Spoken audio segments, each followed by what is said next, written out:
Yo era un pilar en mi iglesia, un anciano respetado. Durante 40 años la gente veía mi vida y decía, ese es un verdadero hombre de Dios. Yo mismo me lo creí. Pensaba que mis décadas de servicio, mis diezmos, los matrimonios que ayudé a salvar, todo eso era un boleto dorado directo al cielo. Hasta el martes pasado, esa noche, mi corazón se detuvo por 7 minutos, y en esos 7 minutos estuve cara a cara con Jesús, no el Jesús de las pinturas, sino un Rey glorioso con ojos de fuego. Esperaba escuchar, bien hecho, siervo fiel. Pero en lugar de eso, escuché el veredicto que ha sido mi pesadilla desde que volví. El pecado que me estaba enviando directo al infierno no era un escándalo público.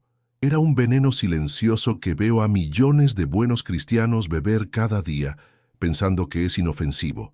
Regresé con una misión, y esa misión eres tú. Lo que estoy a punto de revelar puede decidir dónde pasarás la eternidad. No es una metáfora, es una alerta directo del cielo a tu corazón.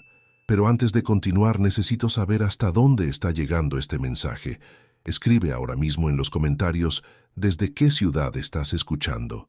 Hazlo, porque siento en mi espíritu que Dios quiere que esta advertencia selle un destino en un lugar como el tuyo. Mi nombre es Javier, y por 68 años viví una mentira que yo mismo construí. No una mentira de escándalos, no. La mía era mucho más peligrosa. Era una mentira hecha de buenas obras, de reputación intachable y de un servicio a Dios que todos admiraban. Durante 42 años fui miembro de la iglesia El Buen Pastor. 20 de esos años serví como anciano, y los últimos 10 como presidente del consejo. Mi nombre era sinónimo de autoridad. Cuando yo hablaba, la gente escuchaba. Si había una disputa doctrinal, mi opinión era la que zanjaba el asunto. Si una familia estaba en crisis, era a mi puerta a la que tocaban, a cualquier hora de la noche. Y yo, con un orgullo que disfrazaba de piedad, siempre abría.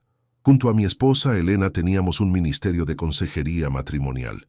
¿Cuántos matrimonios vimos al borde del divorcio? ¿20? ¿30? Recuerdo a una pareja joven, destrozados por la infidelidad. El esposo lloraba en mi estudio, diciendo que no podía perdonar. Yo le puse una mano en el hombro y le dije con la autoridad que creía tener: el perdón no es un sentimiento, es una decisión. Es el mandamiento sobre el que se sostiene toda nuestra fe. Si Cristo te perdonó a ti en la cruz, ¿quién eres tú para no perdonar a tu esposa? El hombre me miró y con lágrimas asintió. Ese matrimonio se salvó, y yo en mi interior me apunté otra victoria para el reino. O eso pensaba. Yo creía que conocía a Dios, pero en realidad solo conocía la versión de Dios que me convenía, el Dios que bendice la rectitud, el que aplaude el servicio, el que honra la disciplina. Mi vida era un templo de disciplina. Me levantaba a las 5 de la mañana para orar. Leía mi Biblia todos los días sin falta. Mis diezmos siempre eran puntuales y generosos. Era el primero en llegar a la iglesia y el último en irse. Mi vida entera era un sacrificio ordenado y pulcro sobre el altar. La gente veía mi vida y la usaba como ejemplo para sus hijos. Sean como el hermano Javier, decían, y yo escuchaba y sentía esa cálida satisfacción que el orgullo susurra al oído. Me había convertido en un fariseo moderno, pero era tan bueno en mi papel que ni yo mismo me daba cuenta.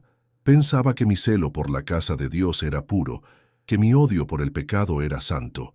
No me daba cuenta de que el pecado más grande de todos estaba anidando en mi propio corazón, protegido por un muro de religiosidad.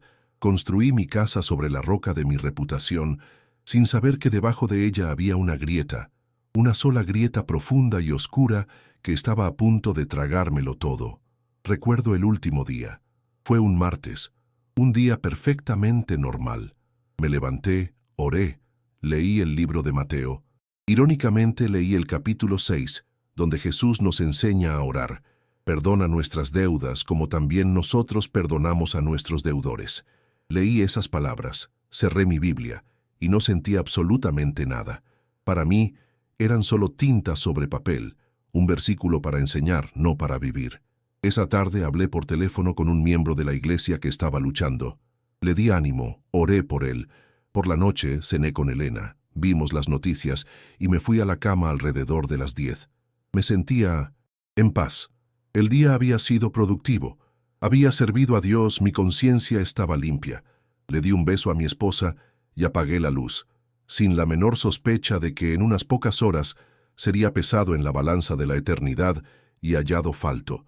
Yo era un monumento de rectitud, o eso creía, pero estaba a punto de descubrir que un monumento con una sola grieta en su base está destinado a derrumbarse ante el juez de toda la tierra. Esa fachada de piedad que les describí era mi orgullo y mi identidad, pero detrás de ese muro impecable, en el sótano de mi alma, había una habitación cerrada con candado, una habitación donde yo alimentaba un veneno, gota a gota, cada día durante 30 años. El veneno se llamaba falta de perdón, y la llave de esa habitación la tenía solo yo. El candado era mi hermano menor, Mateo. Hace 30 años, Mateo y yo éramos socios. Teníamos una pequeña empresa de construcción que habíamos heredado de nuestro padre. Yo era el administrador, el hombre de los números y los contratos. Mateo era el visionario, el que estaba en el campo, el que trataba con los trabajadores. Yo confiaba en él ciegamente. Era mi hermano, mi sangre. Un día, descubrí el desastre. Mateo había estado desviando fondos durante meses. Usaba materiales de menor calidad para quedarse con la diferencia, firmaba contratos a mis espaldas, nos llevó a la bancarrota. No solo perdimos el negocio de nuestro padre, sino que quedamos con deudas que tardamos casi una década en pagar. Perdí mi casa. Sufrí la humillación pública de ver mi nombre en los periódicos. Fue la herida más profunda de mi vida. Mateo desapareció por un tiempo. Cuando finalmente dio la cara, vino a mí llorando, pidiendo perdón. Y yo, de pie en la sala de la pequeña casa que tuvimos que alquilar, lo miré a los ojos y le dije: «Que Dios te perdone, porque yo no puedo». Ese día cerré la puerta de esa habitación en mi alma y le puse el candado. Al principio, mi justificación era simple. Me había destruido. Pero con el tiempo, a medida que mi vida espiritual crecía, mi justificación se volvió más sofisticada, más religiosa. Decía cosas como: «Yo ya lo entregué en las manos de Dios». Sonaba tan piadoso, ¿verdad? Pero lo que realmente significaba era: «Señor, te lo entrego para que tú lo juzgues, porque yo no voy a soltar esta ofensa». Le decía a mi esposa: «La Biblia nos manda a no asociarnos con los que causan división y practican la maldad. Mantener mi distancia es sabiduría, es protección para nuestra familia». Y así, durante 30 años, me convertí en un experto en evitar a mi propio hermano. Recuerdo una vez, hace unos 15 años, mi sobrino, el hijo de Mateo, se iba a casar. Nos llegó una invitación. Elena, mi esposa, la puso sobre la mesa y me miró con esos ojos que me conocían tan bien. «Javier, es la boda de tu sobrino», me dijo suavemente. Yo sentí esa vieja piedra instalarse en mi estómago. Tomé la invitación y, sin abrirla, le dije: «Elena, no podemos celebrar con un hombre que nunca ha restituido de verdad el mal que hizo. Nuestra presencia allí sería una aprobación de su pecado. No iremos». Vi la tristeza en sus ojos, pero ella sabía que discutir conmigo sobre ese tema era inútil. Mi decisión era ley, una ley que yo había disfrazado de santidad. Hubo otra ocasión, una Nochebuena. El teléfono sonó. Era Mateo. Su voz sonaba temblorosa al otro lado. «Javier, solo quería desearte una feliz Navidad a ti y a Elena». Hubo un silencio. Yo podía haber dicho tantas cosas. Podía haber sido amable, pero el veneno era más fuerte. Respondí con una frialdad que congelaría el fuego: «Igualmente, Mateo. Adiós». Y colgué. Me senté en mi sillón, y mientras mi familia reía en la otra habitación, yo sentí una oleada de poder, de control. Sentí que había ganado. Hoy sé que en ese momento el diablo sonreía en un rincón de mi alma. Con el tiempo, la piedra en mi estómago se hizo tan familiar que dejé de sentirla. El rencor se convirtió en parte de mi carácter. Era como respirar. Podía predicar sobre el perdón desde el púlpito, aconsejar a otros que perdonaran las peores traiciones, y nunca, ni por un segundo, vi la viga en mi propio ojo. Mi pecado se había vuelto invisible para mí. Estaba completamente ciego. Yo estaba tan cómodo en mi propia justicia que esa noche me fui a la cama con la conciencia limpia. Cerré los ojos en mi habitación y cuando los abrí, ya no estaba allí. El juicio había comenzado. No existe una transición suave hacia la eternidad. No hay un túnel de luz gradual ni música de ángeles. Para mí fue un parpadeo. En un instante, el peso de mi cuerpo, el calor de las sábanas, la oscuridad de mi habitación, todo desapareció. Y en el siguiente instante, estaba de pie en un lugar de luz tan pura, tan intensa, que cada parte de mi ser se sentía completamente expuesta, transparente. Era una luz que no solo iluminaba, sino que conocía. Ante ella no había secretos. Mi vida entera, cada palabra, cada pensamiento, cada intención oculta, estaba desplegada como un libro abierto, y en el centro de esa luz insoportable estaba Él. No era el Jesús de las pinturas, con su mirada suave y su túnica blanca. Era un rey, un guerrero, un juez. Su rostro era como el sol en su máximo esplendor, y sus ojos eran como llamas de fuego. No me miraban con ira, sino con una claridad aterradora que lo penetraba todo. En su mirada vi un amor tan profundo que rompía el corazón, y al mismo tiempo una santidad tan absoluta que me hizo desear no haber existido nunca. El silencio en ese lugar era total. No era un silencio vacío, sino un silencio lleno de peso y verdad. Esperaba un juicio, una lista de mis pecados, pero no fue necesario. Su sola presencia era el juicio. Ante su santidad, mi supuesta rectitud se reveló como lo que era, un montón de trapos de inmundicia. Cada buena obra que había hecho, cada consejo que había dado, cada oración que había pronunciado, todo estaba manchado por el orgullo y la hipocresía que yo no había querido ver. Entonces él habló. Su voz no fue un trueno, sino un sonido como de muchas aguas, una resonancia que vibraba no en mis oídos, sino en mi misma alma. Javier, dijo mi nombre, y en ese sonido estaba toda la historia de mi vida. De repente a mi lado apareció una escena. Era mi oficina en la iglesia años atrás. Me vi a mí mismo, sentado en mi sillón, y frente a mí, aquel joven esposo que había sido infiel, llorando desconsoladamente. Escuché mi propia voz, llena de autoridad y piedad fingida, diciendo, la escena se desvaneció, y los ojos de fuego de Jesús se clavaron en los míos. Tú conocías mi palabra, Javier, dijo, y su voz, aunque llena de tristeza, era firme como una montaña. Enseñaste el perdón. Lo exigiste de otros como condición para su restauración, pero lo que exigías de ellos, te lo negaste a ti mismo. Le cerraste la puerta en la cara a tu propio hermano durante 30 años. Respondiste a sus intentos de paz con un muro de silencio. ¿Qué, Javier? Si conocías el precio de la gracia, ¿por qué no estuviste dispuesto a pagarlo? Yo no pude responder. Mi garganta era polvo. Tu falta de perdón, continuó él, dejó de ser un pecado para convertirse en un ídolo. Construiste un altar a tu propia herida, a tu propio sentido de la justicia. Y cada día, durante 30 años, rendiste culto a ese ídolo en el secreto de tu corazón. Me dabas tus diezmos, tu tiempo, tu servicio, pero tu corazón no me pertenecía. Le pertenecía a tu rencor. Y ninguna ofrenda de un corazón dividido es aceptable para mí. Su voz se volvió un veredicto final. Está escrito, si no perdonáis a los hombres sus ofensas, tampoco vuestro Padre os perdonará vuestras ofensas. Esta no es una sugerencia, Javier. Es una ley de mi reino. Es el sello que demuestra quiénes son mis verdaderos hijos.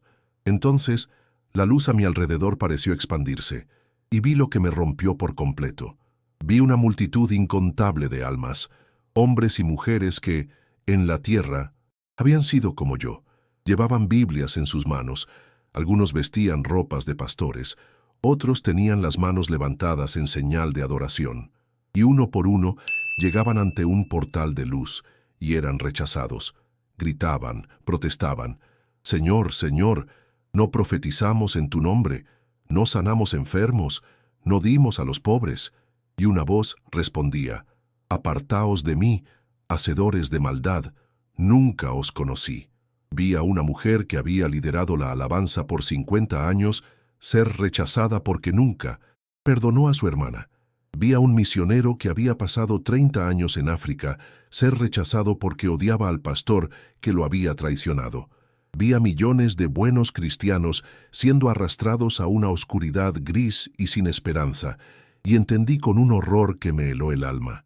Mi pecado no era único, era una epidemia, y yo era uno de ellos. Mi servicio, mis diezmos, mi reputación, todo se convirtió en polvo. La fuerza abandonó mi espíritu. Caí de rodillas sobre ese suelo de luz, aceptando mi destino en la oscuridad que ya sentía tirar de mí. No había defensa, no había excusa. El juicio era justo, yo era culpable. Pero entonces, cuando ya no esperaba nada más que la negrura, Jesús me miró, y en sus ojos de fuego vi una gota de algo incomprensible, una mezcla de dolor y propósito, y dijo las palabras que cambiaron la eternidad: te envío de regreso.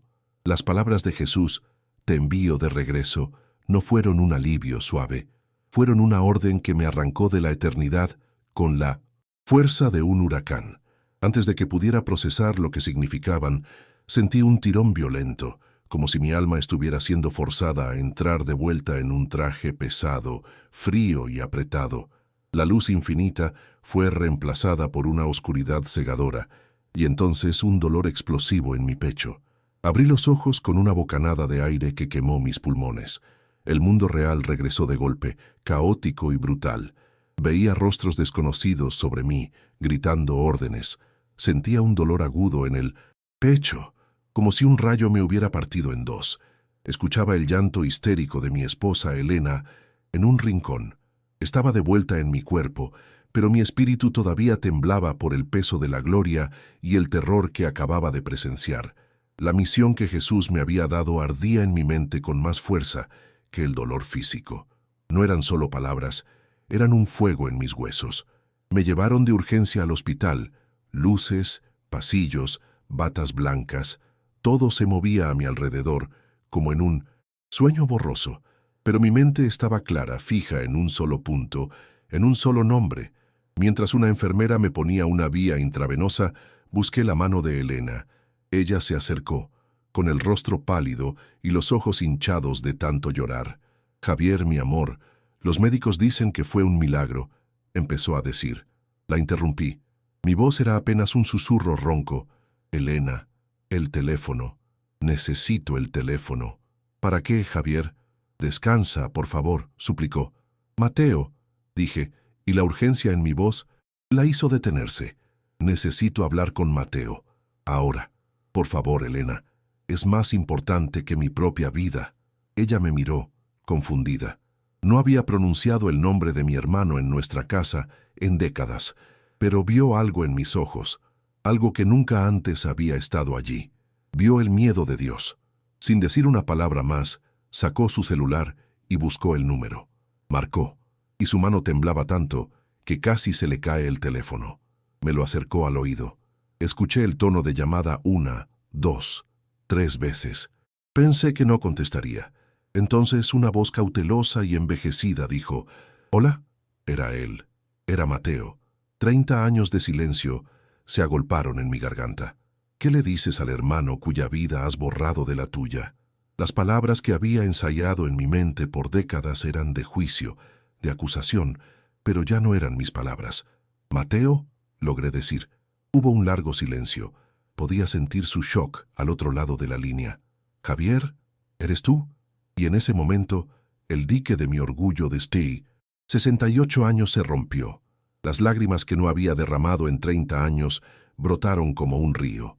Y sollocé, no con elegancia. Sollocé como un niño perdido, con un dolor feo y desgarrador. «Mateo, perdóname», le dije entre sollozos. «Perdóname a mí, por favor». Él se quedó en silencio, sin entender. «Javier, ¿de qué hablas? Fui yo quien te falló. Yo fui el ladrón, el traidor». «No», le respondí, y las palabras salían directamente del fuego que había visto. «Tú cometiste un error hace 30 años, pero yo he cometido un pecado cada día desde entonces. Te juzgué, te condené, me puse en el trono de Dios y te sentencié en mi corazón. He sido un fariseo, un arrogante, un hipócrita. Mi pecado ha sido más grande que el tuyo, porque yo conocía la palabra y la usé como un arma contra ti. He pecado contra el cielo y contra ti. Por favor, Mateo, ¿puedes perdonarme por estos 30 años de odio? Al otro lado de la línea, escuché que él también se quebraba. Su llanto era igual de roto que el mío. Dos ancianos, separados por 3 décadas de dolor, llorando por teléfono. Yo te perdono, Javier, dijo con la voz ahogada. Y tú, por favor, perdóname a mí. He vivido con esa culpa toda mi vida. Te perdono, dije, y al pronunciar esas palabras, sentí que una cadena física, una cadena pesada y oxidada que había estado enrollada en mi alma, se rompía y caía al suelo. Por primera vez en 30 años pude respirar. Sentí una paz que ninguna buena obra, ninguna reputación, ningún servicio en la iglesia me había dado jamás. Era la paz de la obediencia, la paz de la rendición. Cuando colgamos, Elena me miraba con los ojos abiertos de par en par, las lágrimas corriendo por su rostro.